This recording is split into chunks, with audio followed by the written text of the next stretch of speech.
Do you own Dogecoin? You tweeted out that you owned it. Yeah. Is that real? Yeah. Fuck. I mean, so it's a huge thing for you.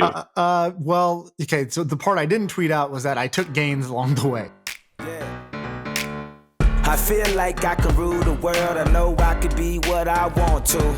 I put my all in it like no days off. On the road, let's travel, never looking back. All right, everyone, welcome to the episode. Do me a favor, mfmpod.com. So that's my first million, but abbreviated. So mfmpod, like podcast. So mfmpod.com. If you go there right now, you're going to see an inbox, an email form. Enter your email, and each Thursday, Shaan's sending out an email that does a summary of all the episodes that we've discussed or launched that week. So make sure to sign up. You'll get a description of every single episode, along with all the links that we've mentioned, all the cool companies that we've mentioned. And also, we're doing a tour. So that comes out soon. But this June, we're going to Austin and then Miami.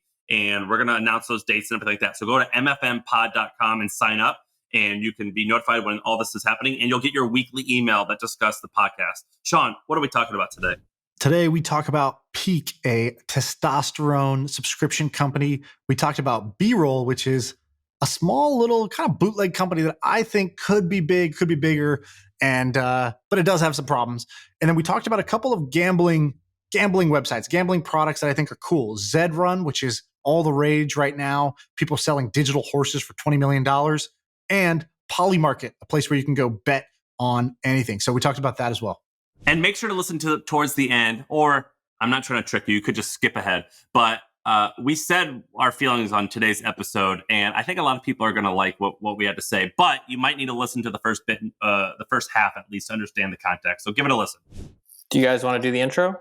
Yeah, let's do the intro.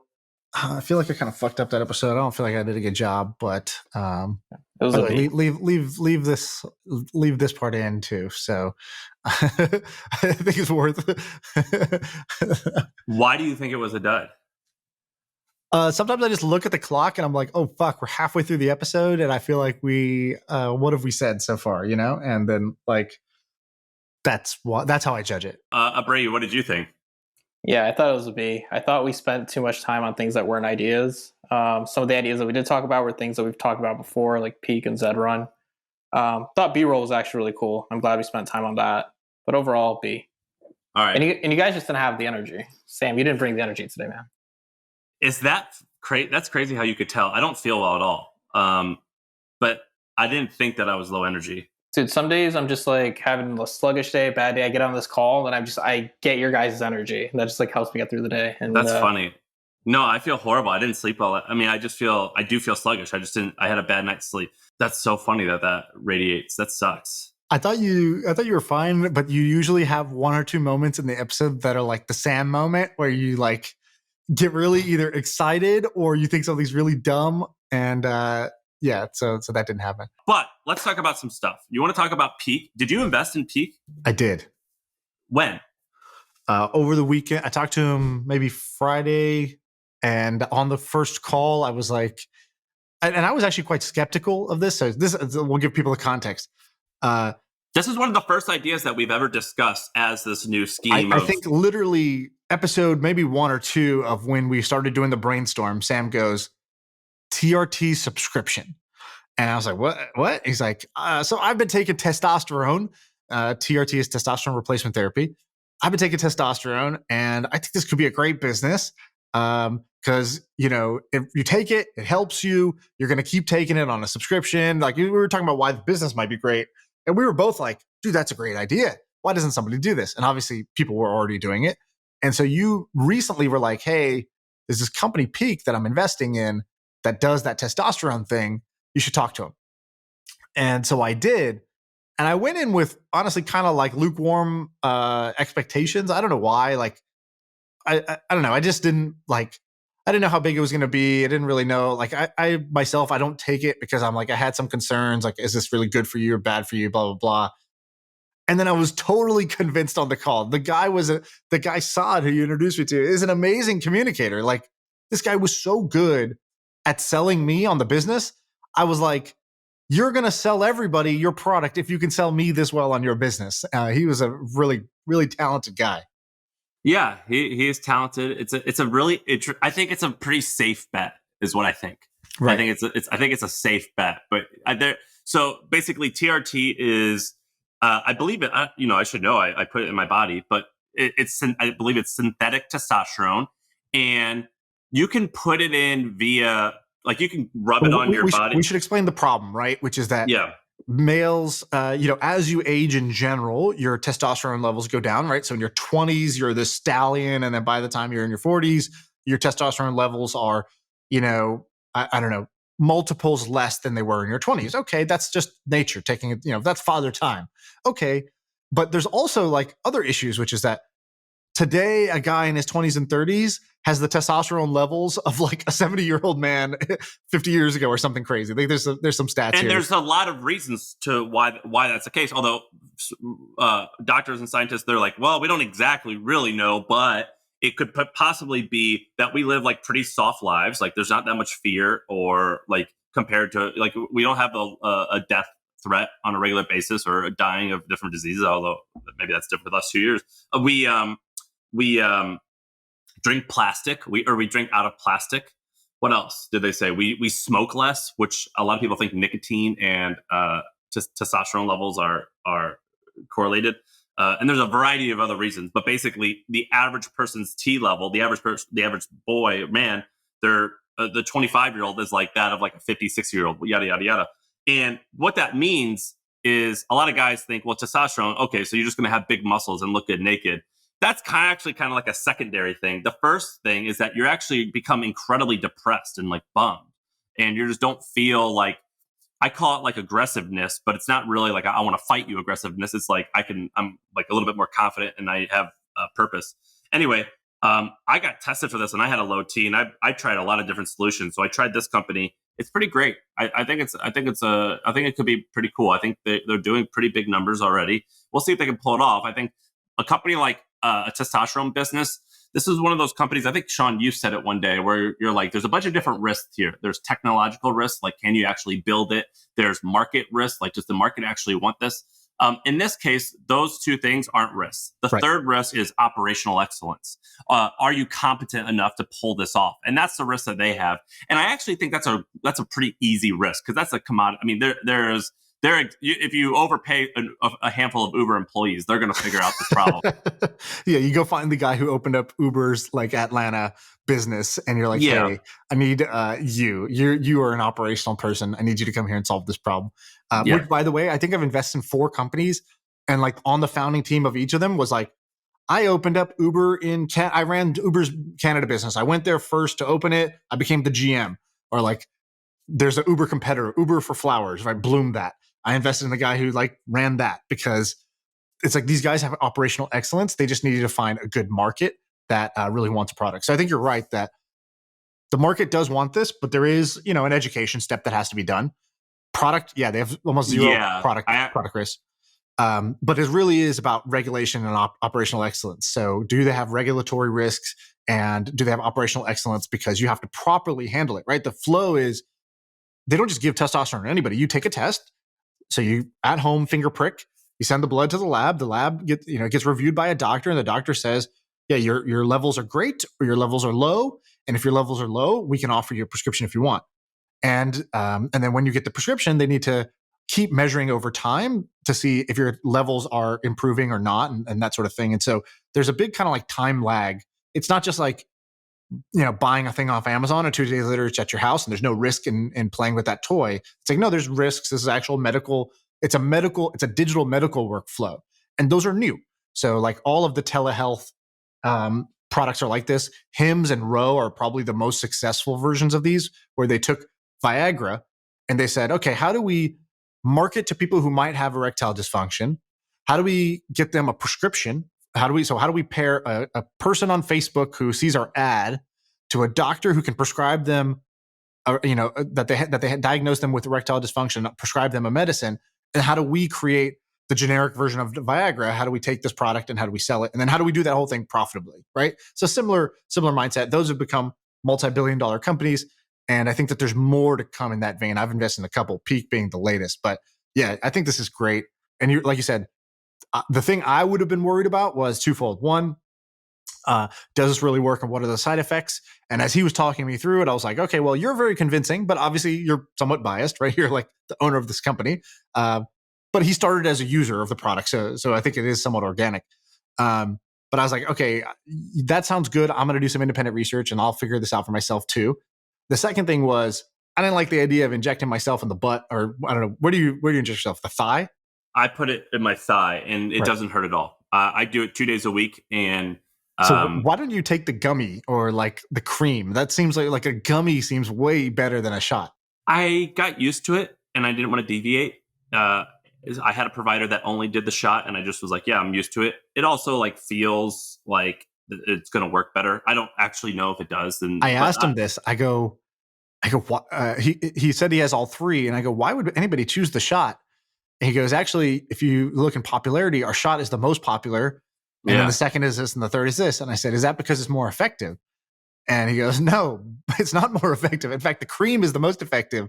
But people believe there's a perception that the shot, I'm doing the real thing. I'm getting the full effect of this.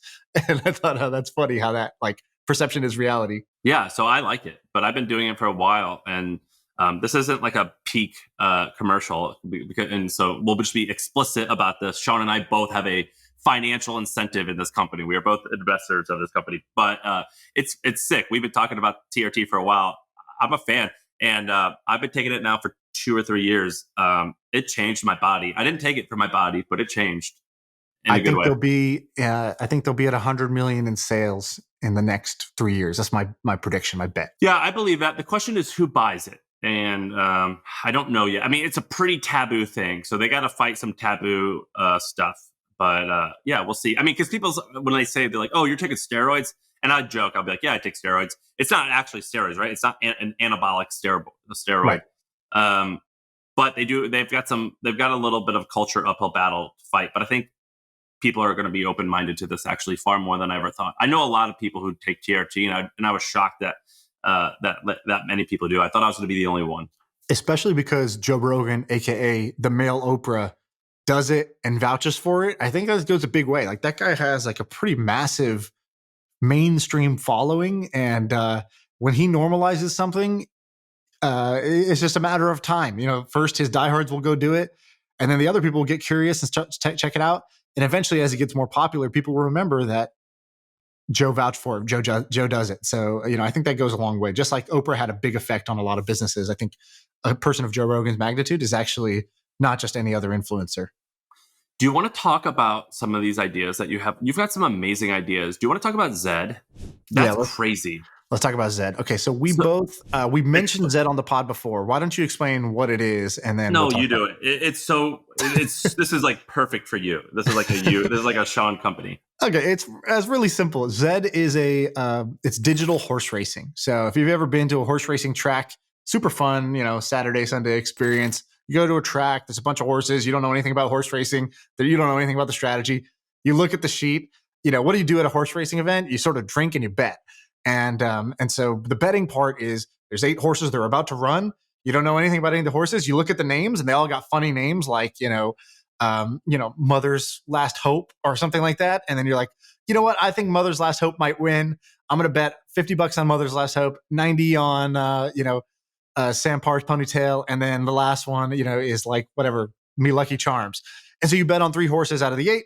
The horses run across. You're cheering like crazy. You just want your horses to win. Maybe they do. Maybe they don't.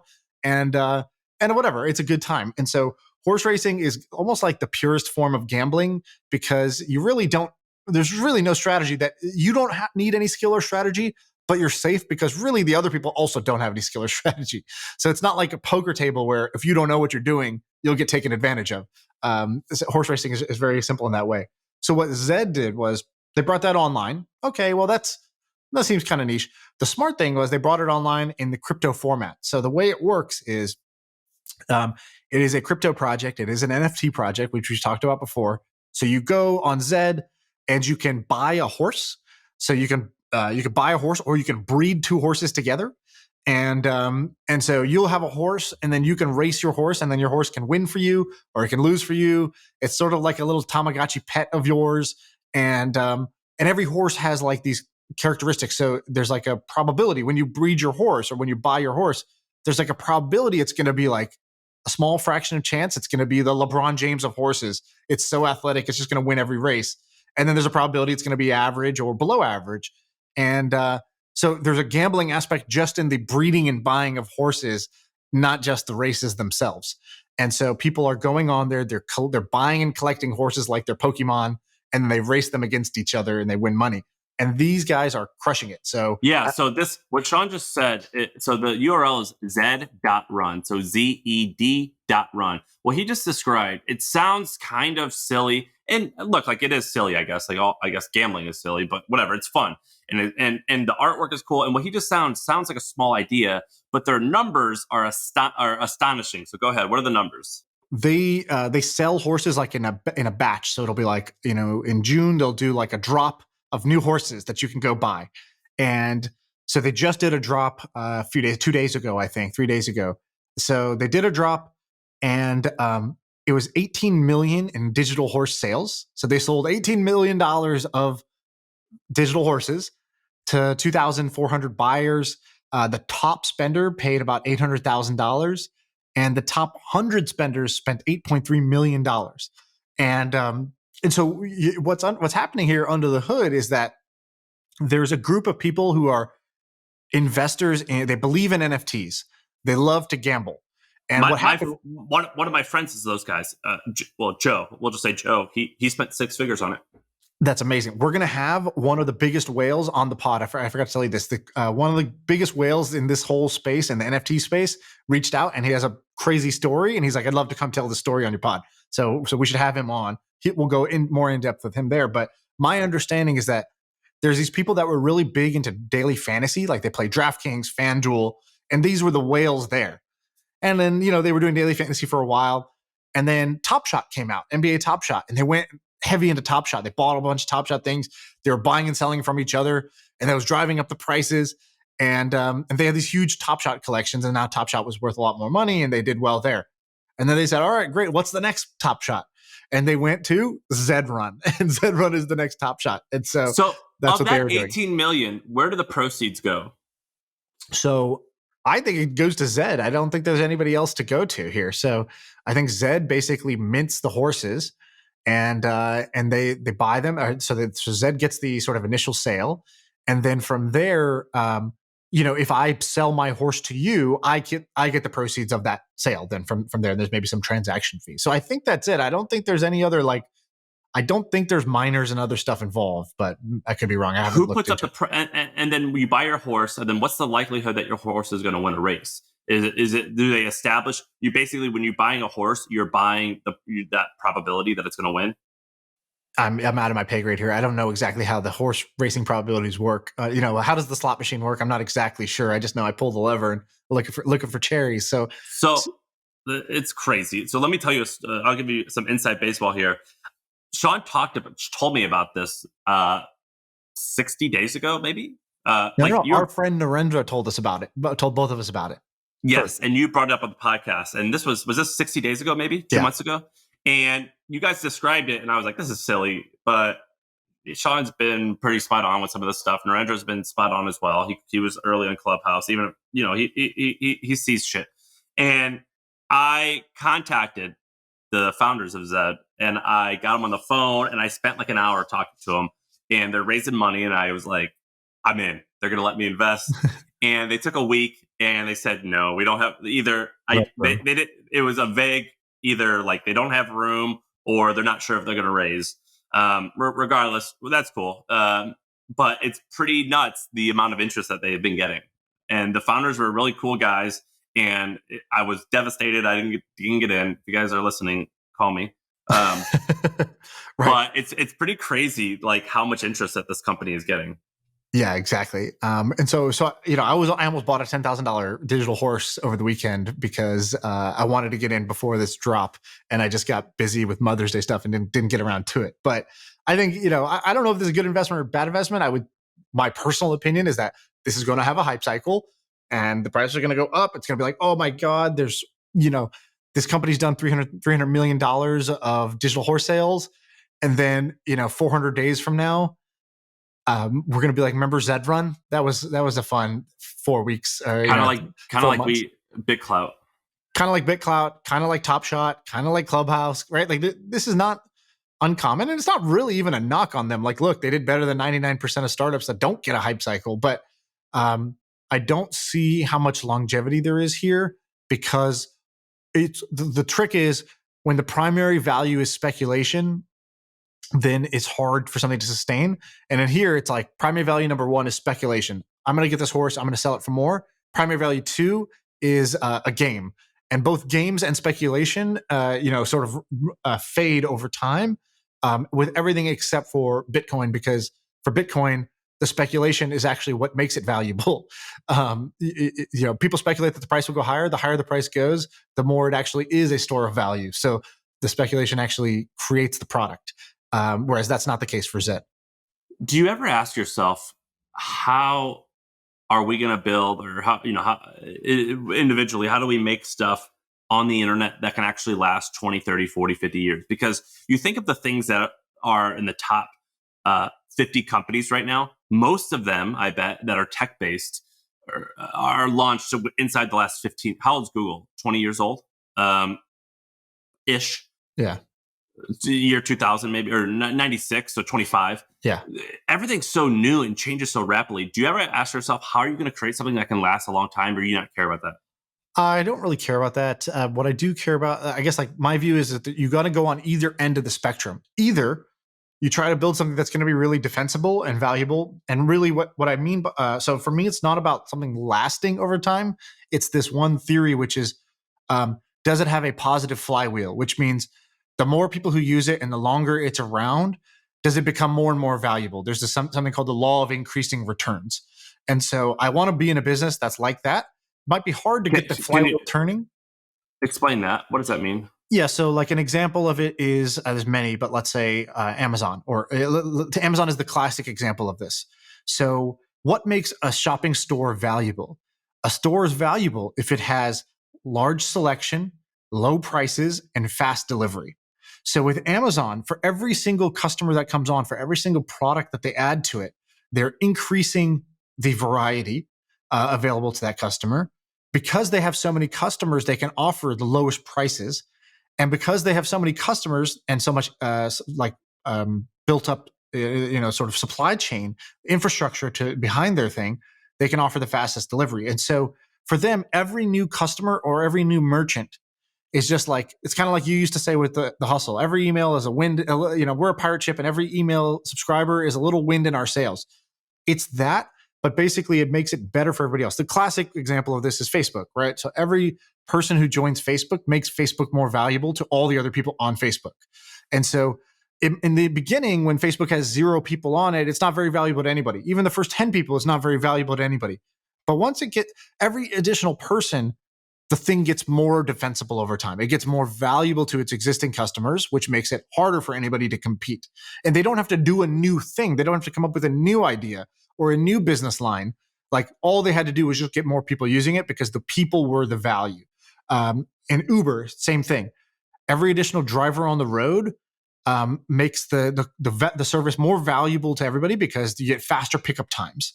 And faster pickup times means more people will take rides. More people take rides means more dollars available for drivers, which means more drivers on the road, which means faster pickup times again, right? So like, that's the law of increasing returns. So that's what you really want, is what's called a positive flywheel. So I care about that a lot, because business is really hard anyways. But when you don't have that, you're just always working harder and harder to get more. Whereas with those businesses, you work extremely hard at the beginning to get it going, but then momentum starts to be on your side. And I like that. I used to be, and I have to fight this. You and I are, or I don't know if you are, but you might be. Where I like to take shortcuts when I first start stuff, or at least I used to. It's I'm easy like, to get going here. Yeah. Yeah. Like, let me, because I was always really good. I'm like, I can brute force. Brute force this. People always just say like, if you want to chop down a tree, you should spend most of your time sharpening your axe. I'm like, fuck that. Give me a sledgehammer, and I'm going to start banging. And by the time you're done with your sharpening, I'm going to knock I'll be halfway through. Yeah. Yeah. I'm like, just get out the way. I'm going to use strength and just force of will and I'm going to get it done. And that actually is super effective a lot of times, but Totally. it's incredibly harmful some of the time because I have taken shortcuts where I'm like, man, had I done in this way and just slowed down and done it the right way, it would have paid huge dividends 8 months, 10 months, 14 months later. Right. I wish I would have done that. And when I hear these stories, I definitely think like is definitely the right way. You have to put faith that you are going to be happier 2 years from now than you are if you do this one way, even though it sucks now. And Yeah. that's really So I hard think to do. the important thing is to recognize the companies that or businesses that don't have this advantage. So let's take e-commerce. E-commerce is actually quite easy to get going, right? Like you don't even have to have a product. You can drop ship, or you just start doing. You can do $1,000 of ads and make $2,000 of revenue. Like, great, you're in the game. It wasn't that hard to get started. You didn't need a license. You didn't need anything to get going. Maybe some initial inventory. That's kind of like the biggest barrier. But e-commerce doesn't ever get this law of increasing returns. I don't think so, at least, or it's minimal at best, which is that, if you're at $1 million in e-commerce sales, getting to 2 million, you're going to have to do more work. You don't get less work over time. So you have to keep manufacturing the product. Whatever you did last year, doesn't really behoove you, doesn't really benefit your growth. You keep having to spend money on advertising and marketing. It doesn't get cheaper over time. It gets more expensive the bigger you try to scale it. And so those have, sort of almost negative effects over time. At the very minimum, it's neutral. And so, yeah, basically, I'm just trying to describe kind of like a network effect or a flywheel style business where how is it that when you, if you draw an arrow between all the different parts of your business, I get customers, they do X. Because of X, Y happens. Because of Y, I get more customers. That's what you want. The circle has to connect. And if the circle connects, it doesn't matter that if it's hard to get off the ground, once you do it, it's going to like start spinning faster and faster and get more and more valuable over time. That's how you get a long-lasting company. That's one way. The other thing I think about is the exact opposite. What's something that's super disposable? Yeah, this arbitrage opportunity may not be around forever, but it's here now. And so when I look at opportunities, I look at I try to go like on one end of the spectrum or the other when I'm being smart. And then sometimes I'm not being smart and I go in the middle and I hate my life after that. And I actually think that it's important to acknowledge that there's room for that second one, which is everyone says like, or myself as well, I'll look at something like that and I'll say, oh, this is like a get rich quick thing. This is just some stupid, meaningless arbitrage. And the answer is, yeah, it is. Right. Exploit it. It exists. Have we talked about BeeRoll? We haven't talked about it before. Okay, so BeeRoll is a website that is not very well known, but it's useful in the e-commerce world. So what is this? So one of the most effective forms of advertising is what's called UGC, user-generated content. Why does this work? Well, most people are advertising on platforms like Facebook or Instagram or Snapchat, Pinterest, places like that. And what are you competing with? You're not competing with other advertisers. You're competing against the feed. You're competing against the scroll. If somebody's just going to scroll right by your ad to the next piece of like entertaining content, right? Because you're here trying to sell a product, and the next person is trying to make the person laugh or click the like button and then keep scrolling. So you're competing against a meme. You're competing against an influencer. You're competing against some model in her bikini on Instagram. So how is your ad going to compete in that environment? Well, turns out the best way to compete is actually not to stand out, but to blend in, to look like Instagram content. Well, how do you do that? So what people started doing was started paying influencers. How do I get the Kardashians? It's like that brand Sugar Bear Hair. They went and they paid the Kardashians, silly money to post a picture with themselves with the little blue gummy bear in their teeth, in their mouth. Basically, they're holding it, they're like biting down on it, and they took a picture doing that while holding the bottle of Sugar Bear Hair, right? And so they go and you pay a lot of money for influencers to do things. And influencers are kind of hard to deal with. They're divas. They have managers. And, And this is BeeRoll.io. Yeah. BeeRoll.io. BeeRoll.io. Right. And so what does BeeRoll do? All right. BeeRoll basically says, hey, we will get you content that looks like a person on Instagram just using your product. It looks like someone just posting a review, a video review where they say, I bought this hat, found this hat, I really love it. Here's why, I have this problem with the sun getting in my eyes. So this hat is amazing for XYZ reasons. Or they'll be like, you guys, I just got my package from blah, blah, blah in the mail. I'm so excited to open it. I've been waiting for weeks for this thing. And it's like, what is this? Who is this? Like, who is this person? What have they been waiting weeks for? And then they open it up and they're like, great, here's this eye wrinkle cream. And, it's going to be so good. I'm going to try it on, blah, blah, blah. They make this video out of it. And so BeeRoll is basically a way to push a button and get a bunch of average looking people to create the content that fits your story that you want. So you almost write a little script, a little storyboard where you say, first, say that you got the package in the mail and you're so excited. Second, open it up while you're in your bathroom and show your face in the mirror before. Third, put the cream on. Then fourth, do your makeup, do your hair, improve the lighting, and then show how much better you look now that you put our cream on. And then say, guys, you got to try it. I want you, you guys got to, if you guys follow me, you guys got to try this or whatever. So how do they make money? They take a cut. So what they've done is they went and got all the like wannabe influencers of the world, micro influencers. This is like, some mom in Florida who wants to make 40, 50 bucks for making a video while she's at home, like while her kid naps. Or it's like, some girl in college who's in her dorm room and wants to make, $100 this month to pay for whatever, a manicure and a pedicure. And what they get is they get your product for free. And then maybe they get a little bit of cash. And in return, what you get is content for your ads that looks like real human beings making content. Because it is real human beings making content for you. Is it a big business? It's a good business. I don't know. It's not a big business yet. But I think this could be a big business. It's sort of criminally undermarketed. Right? Me explaining this is probably the best marketing they've had, right? And ironically, this is actually like a B-roll, right? Like if they're going to use this. Did you see? There's an app called Parcast, I think, something like that. No, it's not called. I forget what it is. Pinata, and they're using your voice and me like commenting as an ad. I kind of got angry at them. So. What's this company called? Beehive? BeeRoll. I talked to the guy who owns it. I actually would like to buy a business like this. I think this is a really good. This is a business that can make. I don't know. It can make a lot of money. So here's what I relate this to. There's a business called user testing, which we've talked about on here. I like user testing. User testing did the same thing. They activated the stay-at-home mom workforce, which is there's a whole bunch of people that are staying at home. They want a little bit of side income. They don't want to have like specific skills like some coding or designing or something like that. And they just want to make a little bit of money. They're willing to basically trade half an hour or an hour of their time for 10, 15 bucks. And they have flexibility. They do it when they want and they don't do it when they don't want it. And so what user testing is they basically matched up that mommy at-home workforce with companies that wanted feedback on their website. So go to my website, try to do X, Y, and Z, and record yourself while you do it. And if you get confused, I want to see that so I can go improve my design. And user testing has become a very large company, hundreds of millions in revenue, and will go public, probably in the next 12 to 24 months is my guess. And so user testing became a large company, a multi-billion-dollar company doing that. I think this activates the stay-at-home workforce in a different way, which is to say, hey, do a review or a testimonial of my product that I can put on my website or in my marketing, right?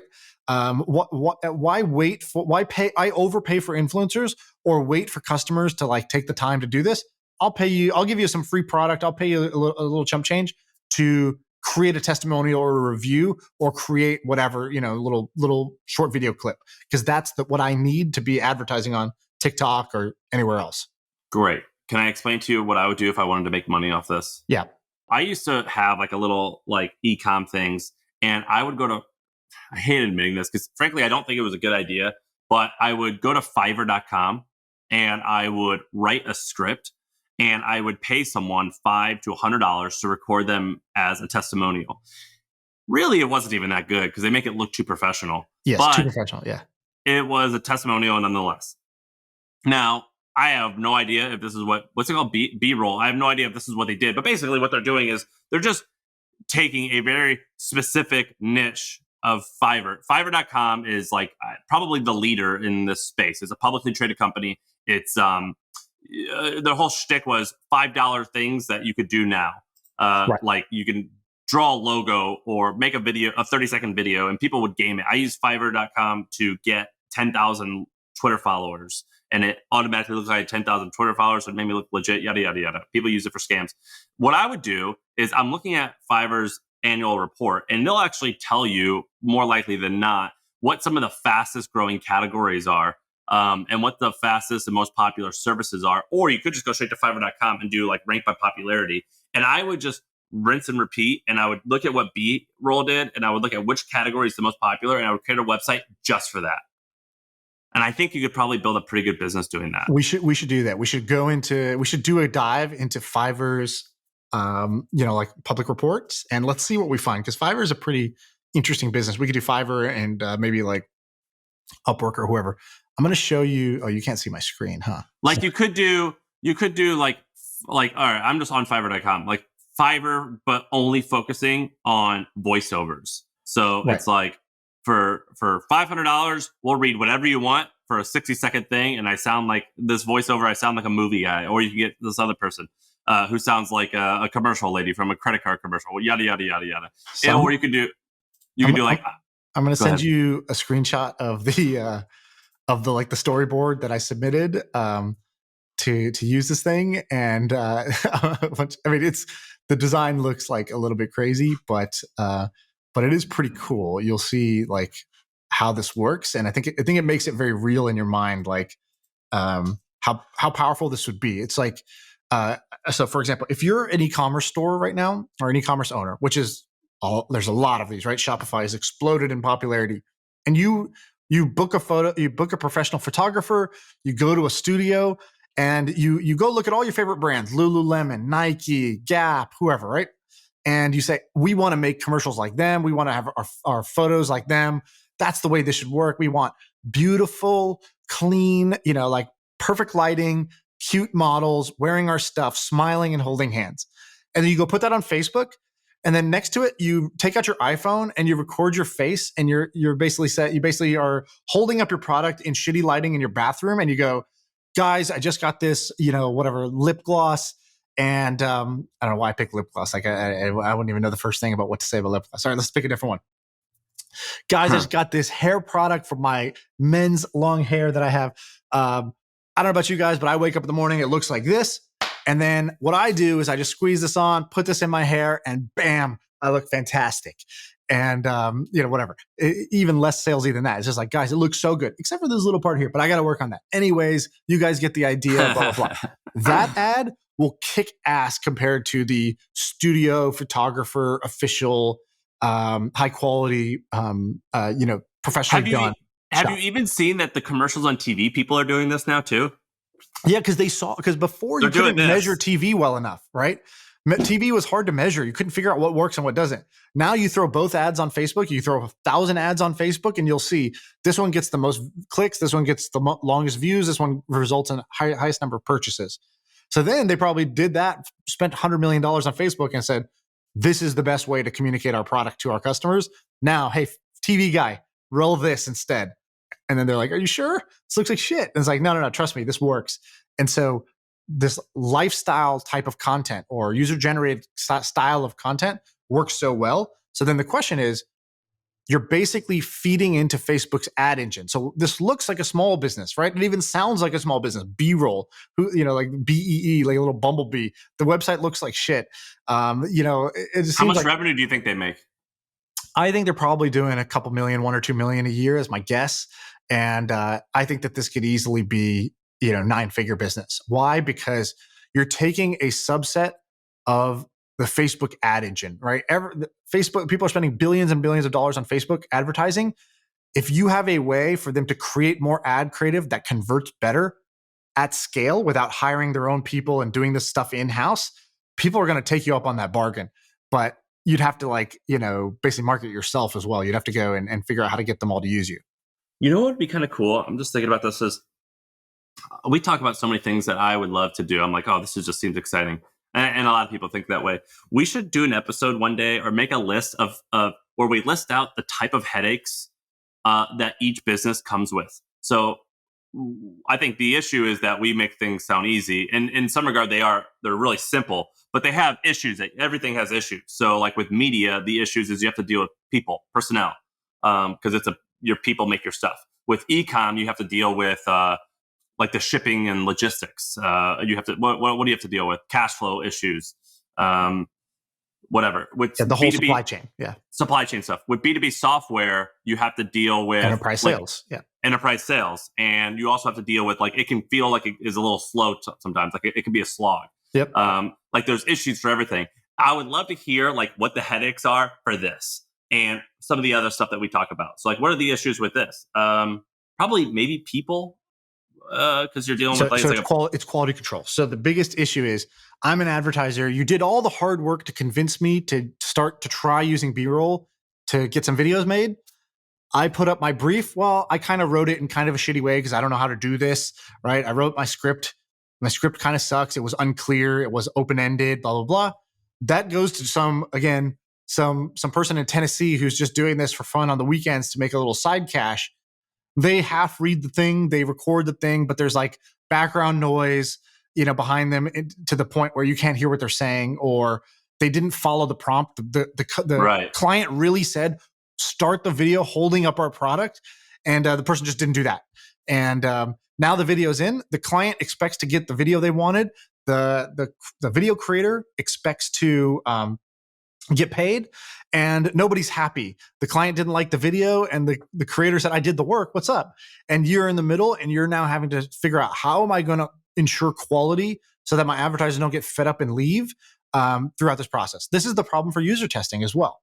User testing has a whole fleet of humans and robotics to make sure that the tests that get submitted are going to make the client happy. And the client's not going to say, hey, I want a refund. This person didn't even follow our directions, or they didn't speak. They just clicked. They didn't even give their thoughts out loud, right? So like, I don't want to pay $15 for this test. I didn't get what I wanted. And you still owe the guy $15 because they did the work.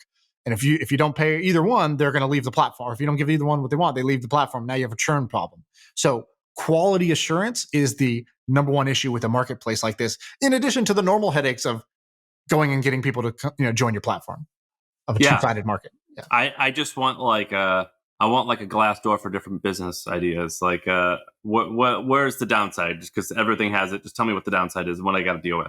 Do you want to do one more or no? Yeah, let's do one more. Because I feel like I was long-winded and not that interesting today. So I'm going to try to make up for it. All right, let's do one. Okay, this is cool. Polymarket. Have you seen Polymarket? No, tell me. All right, I'm gonna screenshot what I do on this thing. So Polymarket is a betting network. It's a place to bet on the future.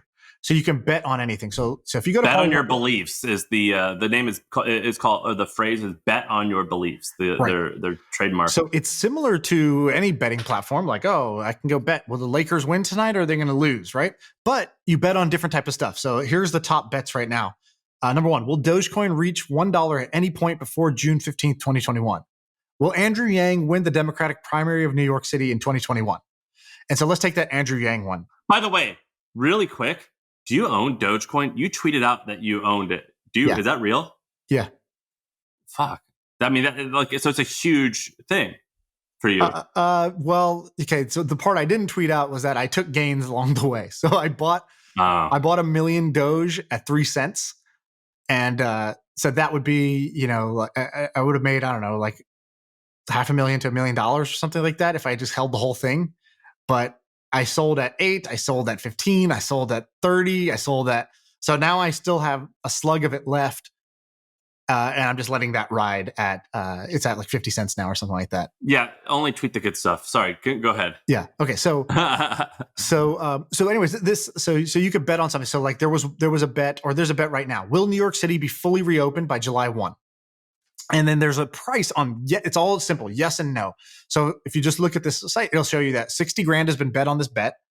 And most people are betting no. So out of 100% of people who bet, 73% said no, and 27% said yes.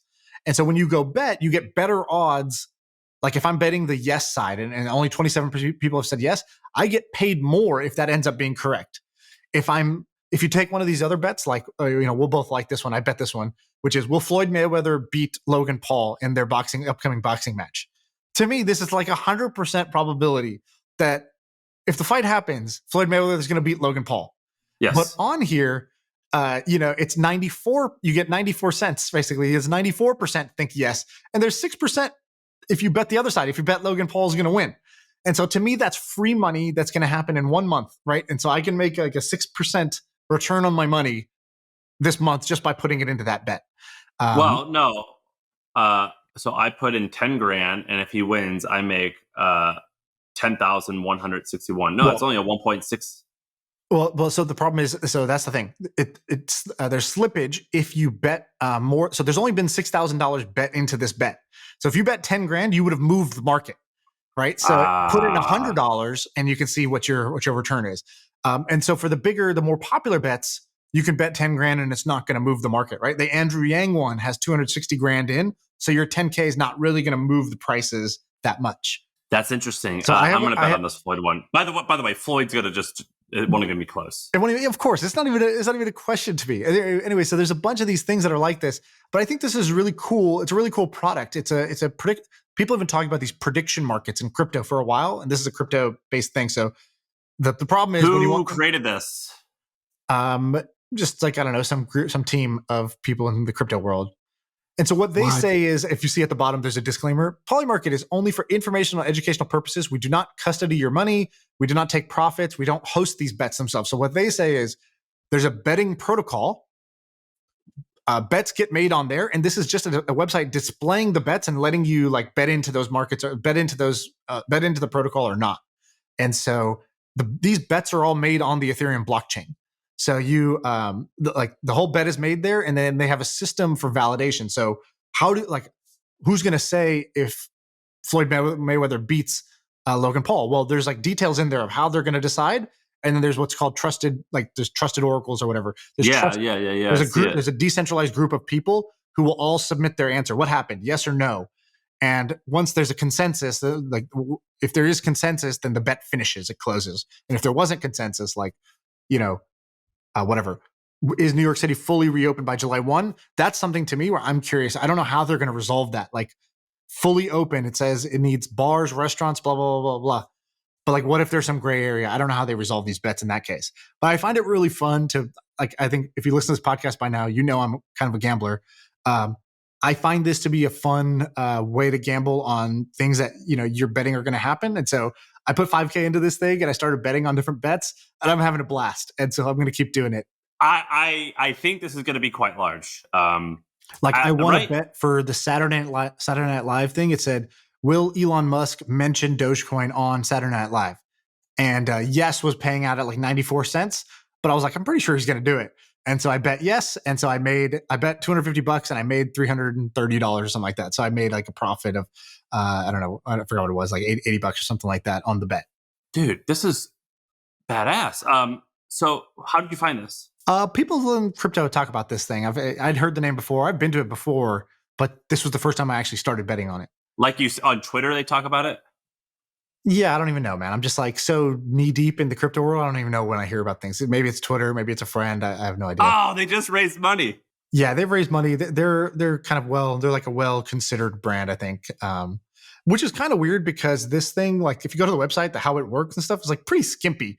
They don't really do a great, like for a financial betting website, you would expect them to have like way more like legalese and fine prints and everything. And they really don't. It's very bare bones. But yeah, it's pretty cool. It's like a Las Vegas betting system built on top of, this is great. On top of Ethereum, right? So if you wonder, what's the value of something like Ethereum? Is it just speculation? Like, no, people are building essentially casinos on top of Ethereum, right? Outside of the financial system. It's pretty cool. Do you want to do, for the next episode, do you want to do the first segment on a how-to? We can do, because I think I've got good research methods and I could explain mine, but would you be interested in explaining, do you have a particular way that you find, because I get anything that a lot of stuff that I've invested in or that I invest time or just like curiosity into, I learn from you. Do you want to share how you do that, or is that not even a shareable thing? Well, I have an idea of something I could share when you started talking, but my brain started thinking about that, which is how to win inside a big company as an entrepreneur. How to like make a mark inside a big company. So I've done a couple things since joining Twitch that I think allowed me to, I just like didn't do the rat race And instead, I just put a little effort into these like 4 or 5 other things that nobody else in the company does. And because of that, I got like an outsized reward. I basically, like I made a name for myself in a good way, by doing X, Y, and Z. And so like, if you're somebody who's in a big company and you're like, well, I'm just at this point, I'm just another fish in the sea, or, I want to get promoted, but I'm like, I have to climb this ladder the way it's currently constructed. My answer is no, you don't. There is a way to be like interesting inside a big company and do a few interesting things that will let you leave a larger footprint than just your job if you do it the way everybody else who has your same job title in your company will let you do. And so I'd like to share some of those things, the how I made my mark inside a big company. And I'd like to share that, for others to do in their company.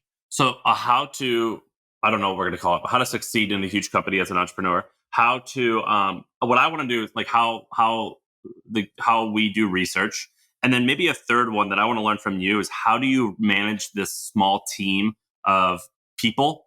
And because you have like a personal crew, and like, what do you pay them, and what the cost, and what's the ROI, and things like that. That is something that I would love to learn from you.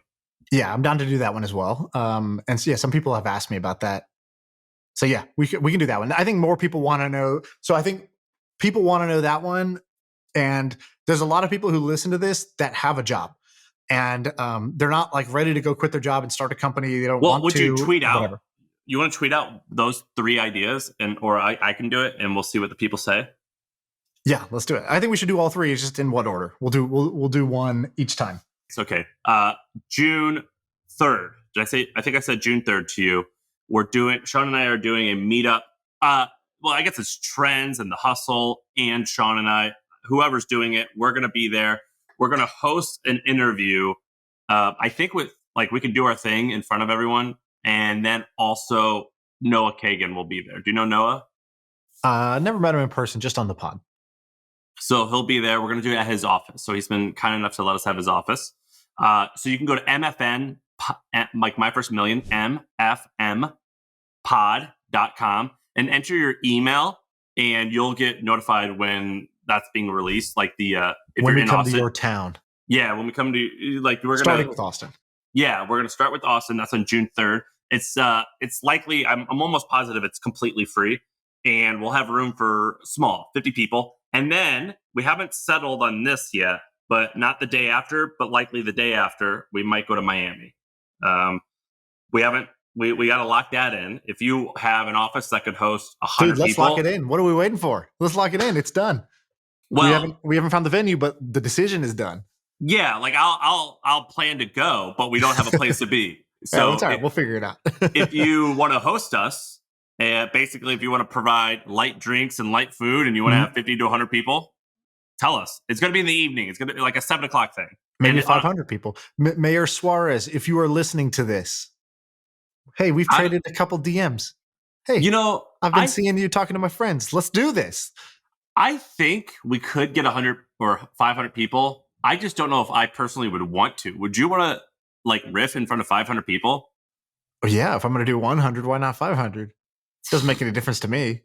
Well, I don't even want to do 100, but let alone 500. But yeah, whatever. I'll go with the flow. But we need a place. So if you want to host us, you can. And I've got a couple other updates. So we're going to talk. Shaan actually did most of the research for this one. We got a ton of cool ideas. But do you want an update on some podcast stuff? So yeah, give me I've been working with our team. Okay, so in 3/1, so what was that? March we did 338,000 downloads. In April, we did 436,000 downloads. So that's a 30% gain about. In May, it's tracking towards around 520,000, which is another 20% increase. I think we can keep going. And I want to tell you what I think is causing all this. The first is the biology episode. So guests typically we have found don't work that well, but a really big name guest or someone that has a cult following like a Ty or a biology, that works. Ty? So who's Ty? Lopez. Oh, Ty Lopez. Okay, gotcha. when we did that one, because he has like a cult following and a cult unfollowing. He's got both. Yeah. So that worked. So the biology's episode is probably going to be the most listened to one ever. So that worked. How much more is it than the usual? Is it like 20% more, 50% more than a typical episode? It got to 30,000 like in the first week. Typically, our episodes get to 30,000 over like 2 months. Gotcha. Okay. So it did that in like a week or whenever it was. When did it get released? A week ago? 5 days. 5 days. 5 days. Last Wednesday. I talked to him on the phone and he said, yeah, good episode. I shared it. So hopefully that helps. And then he's down to share more. We only tweeted out, I think, one clip from it. So he's down to share more clips. And he liked the animation. He was like, oh, like looks like production value's going up. I was like, sweet. Yes, it is. Yeah. So that worked out well. And then do you want to know what's working really well is how-tos. So anytime a title is called how to build a paid community, how to build paid events, how to whatever we've done, those rank the highest no matter what, or not no matter what, but more often than not. So like in our top 10 most downloaded stuff, it's either an interview with a well-known person, which like an Andrew would be a well-known person, or a how-to blank. So we have to do some more how-to. It's almost like they don't care about us and our great ideas. They care about themselves learning something and being able to do something they want to do. I think that's exactly what it is. And then it's ourselves peppered in there. We are the spice, but the meat is the how-to. Right. And then finally, I got a last update. We're running some ads on, do you know this thing called the Billionaire Investors Podcast? Or what's it called? It's like a famous thing. Is it We Study Billionaires? Is it that one? Yeah, I love that podcast. Have you listened to it? Good. Yeah. So we're running an ad on their network, on that podcast. I think we bought it last week. I think it's going to go live this week. So there's two types of podcast advertising that I'm learning about. The one is what we do is people advertise. Now HubSpot advertises on our podcast and people go to HubSpot.com/MFM, whatever. The other one is podcast platforms. So like Overcast. Have you heard of Overcast? Yeah, like these clients, these apps you can use to listen to podcasts. Yes. And on those clients, those users click subscribe. And the strategy that I'm doing is, or what we're doing is we are going towards niche ones, because those niche ones typically have a far loyal following and you could get low cost per click to downloads and subscribes. And so it makes sense because those people, if you got to be a real podcast junkie to go get like a new podcast app because it has these extra 5 features about podcasts. So it's actually a really good audience that's probably really cheap because nobody else really goes for them. So I like the strategy a lot. And they're techie. They're like tech. They're early adopters. Yeah. And so we're running ads currently on Castbox. I've never even heard of them, but it looked cool. And then Overcast. And so those are some of the updates. It's going well. Okay. What about the ad on the We Study Billionaires podcast? What is it? Because I'm always like, if I'm listening to a podcast, what's actually going to make me go subscribe? One is a guy comes on or a girl comes on and they're a guest. Like this happened with Elaine.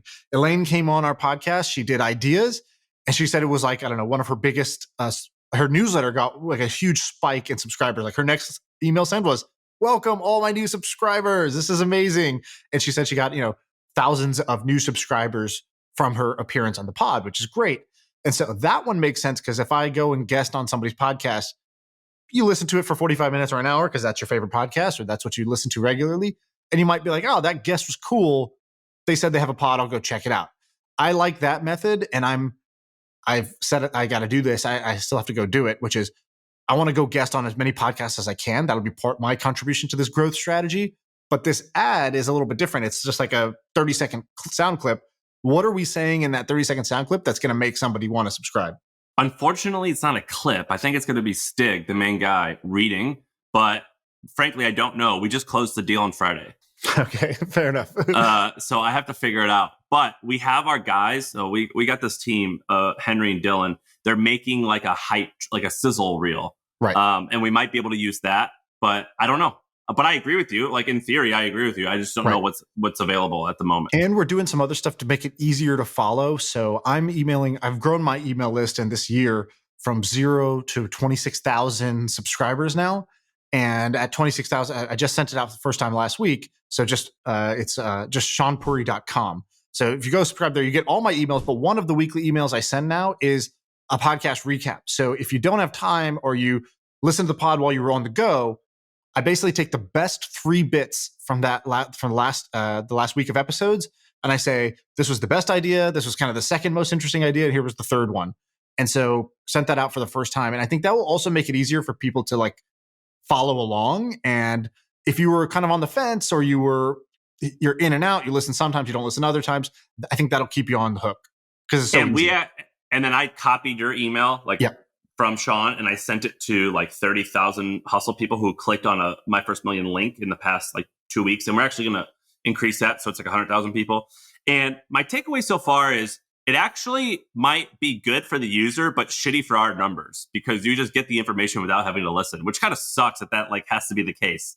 Yeah, I thought about that, but I don't think that's actually how the world works. I think if you keep giving people value in every form that they want it, short form text, long form, clips on Twitter, clips on YouTube, video on YouTube, podcast audio, if you just keep giving people value, they will learn that, oh, and whenever I want ideas, whenever I want to feel that my wheels turning, if I want to get that juice, that energy, Shaan and Sam are the place to go to get it. And our best, the raw source, the real deal shit is in the podcast. And so I think over time, those clips, they just bring people who are on the fringes closer to the core. I hope that's the case. And I'm betting that's the case. I'm putting my money on that. But yeah, but it's a fear. And I want to bring this back to one thing, which is a lot of times we talk about this inside stuff, and hopefully it's not like a circle jerk, like, oh, we're awesome, yada, yada, yada. I'm revealing this because a lot of people like this. I like it when I hear other people say the numbers. But also, I want to point that I think we're doing really good, but I actually don't think that we are good. I think persistence is good. And the reason why this is working is because persistence works quite well. So we're actually we're close to episode 200. We've been doing this for, is it going to be 2 years? Almost 2 years. Yeah. 2 years, maybe in September or August. July, something like that. July. And I would say that we miss, I get sick sometimes and I miss stuff. Shaan will miss stuff because he had a baby. But we're pretty much always on. And at worst, we're mostly at least good. It's typically always at least okay. Sometimes it sucks. Sometimes it's really good. Mostly it's okay. And mostly it's good, I would say. But that consistency is actually really important. And we're going to AppSumo, I guess now in 3 weeks. And there's a great story that Noah told me, and basically Noah Kagan runs this company called AppSumo. It's a weekly email where you get deals on software. This year they're going to do 100 million in gross revenue, and of which like 50 million is their revenue. It's a great business. It's 10 years old. And he was like, I realized something, that this business that we're running, it's done really well, but it didn't do well at first. But everyone wants to know, like, why is this doing so well? And he goes, I really just put in 40 hours a week, but I just did it for 10 years. And it has finally started to pay off and turn out and done really well. And it's just a job. And but I do it all the time, and I treat it like a job, and that has paid dividends. And I think that more people who listen to us could kick ass a lot harder if they treated their side hustle like a job. I would. So I agree with you. Persistence is great. The one thing that this reminds me of is I got some advice from the CEO of Twitch, Emmett, and so when I got acquired, when our team got acquired, our company got acquired, we were put on a special project inside Twitch, and it was kind of like one of the most people at Twitch are working on something that already exists. Hey, people already use us. We're already the category leader. You got to make it better, make it more profitable, make it smoother, make it whatever. It's more like maintaining and improving an existing winner. And we were put on we're on the edge of the island, and we're the only team in the company, basically, or one of 3 teams that was working on something where we weren't the winner. It wasn't proven. And so and it was considered like a kind of a top priority. So we did this thing every week. My team would present to the CEO, the COO, and the chief product officer. We had an hour with them every week. And in a big company, you don't really get an hour with those 3 people every week. That's like a very expensive meeting, as they say. And because it was important. And I used to go in and I would try to basically I feel like every 2 weeks I was pulling a rabbit out of my hat, trying to be like, and here's the new genius tactic that we're going to do. and this one is going to be the one that works. And like some of them did make an impact, but Emmett had this observation where he was like, I feel like you have a lot of good ideas, and then every month we're like sort of like on a weekly or monthly basis when we sit here, it's always like, yeah, it's good, but it's not as good as we want it to be. We're still small. We want to be so huge. And he's like, you're impatient with the results. And so I changed one thing at the top of every update that you have to bring in a memo. At the top of every memo, I was the only person in the company that was doing this. Everybody else, their memo goes straight into like, here's the weekly update. Here's how it's going. Here's what we're doing next. At the top, I wrote in bold, impatience with action, patience with results. I said, that's our team motto. I'm putting it up here mostly for myself to remember. Impatience with action. That's when impatience is good, is when you're being impatient about taking action. But impatience is bad when you're impatient about results. So I'm putting it at the top of this fucking paper every week. So we're all going to see it. So that was cool. Then the second lesson came like 6 months later, 9 months later, when he was like, by the way, you guys notice, like, we got the results. Like, it's actually coming to fruition now. And if we look back, we can't say which one thing we did was like the big growth mover. And he goes, there's this phrase that I think Andreessen Horowitz uses, which is, or they made it more popular, I guess. I don't know if they invented it, but Ben Horowitz has it in his book, which is, there's no silver bullet. There's only lead bullets.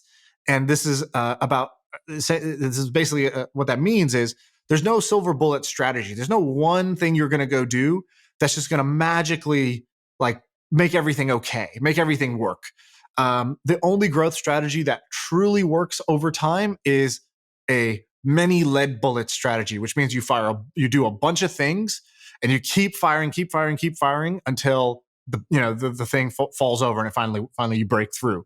And so I would say this is and so that became the second motto, which is, remember, only lead bullets. And so those were at the top of every weekly update, was those two things. That's pretty good. To catch myself, because I'm good, but what's my leak? My leak was impatience. My leak was looking for the genius tactics when all it took was lead bullets and patience. And so, if you take away one thing, us talking about our growth numbers, I think some people will like it because they like hearing the actual numbers. It's great when somebody's like transparent about things. Cool, we're at over 500,000 downloads this month, like monthly now, and we're trying to get to 1 million. Some people will be like, why do they talk about their podcast numbers so much? But I hope the takeaway is, forget about how our podcast is growing. That's probably irrelevant to you, but you probably have a project you're trying to grow, and hearing how Sam thinks and talks about how he's growing this podcast is going to be beneficial for how you do it. AKA, how to grow a thing. Back to our how-tos. I think that, and we'll move on, but the phrase that I've been thinking about a lot lately is, people overestimate what they can accomplish in a year, but they underestimate what they can accomplish in 10 years, in a decade. Right. Absolutely. And that's kind of an example here. Like, we've been frustrated on some month-to-month basis or week-to-week basis, but like, it's kind of cool seeing these numbers like really start to pay off. Uh-huh. I feel like I can rule the world. I know I could be what I want to. I put my all in it like no days off. On the road, let's travel, never looking back. Like,